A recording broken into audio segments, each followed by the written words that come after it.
திராவிட முன்னேற்ற கழகத்தை அழிக்கணும்னு புதுசா பல பேர் நினைக்கிறாங்க. புதுசா சில பேர் கிளம்பி வரிசையா வந்துகிட்டு இருக்கிறாங்க. திராவிட முன்னேற்ற கழகம் ஒரு சாதாரண அரசியல் கட்சியா அண்ணா திராவிட முன்னேற்ற கழகம் மாதிரி 10ஓட 11 இருந்திருந்தா அதை யாரும் அழிக்கணும்னு முயற்சி செய்ய மாட்டாங்க. நாம கொள்கை கூட்டங்கிறது தெரிஞ்சதுனால்தான் அவங்க நம்ம அழிக்கிறதுக்கு கிளம்பி வந்துகிட்டு இருக்காங்க. குறிப்பா பாசிச சக்திகள் நம்முடைய கொள்கை கூட்டத்தை கை வச்சு பார்க்க முயற்சிக்கிறாங்க.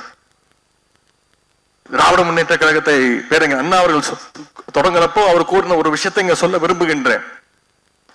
டெல்லியினுடைய ஆதிக்கம் ஒழிய வேண்டும், மக்களை பாழ்படுத்துகின்ற பாசிசம் ஒழிய வேண்டும், பதுங்கி பாய நினைக்கின்ற பழமைவாதம் நிச்சயம் ஒழிய வேண்டும் அப்படின்னு அறிவிச்சிட்டு தான் திராவிட முன்னேற்ற கழகத்தை பேருங்க அண்ணா அவர்கள் துவக்கி வச்சாங்க.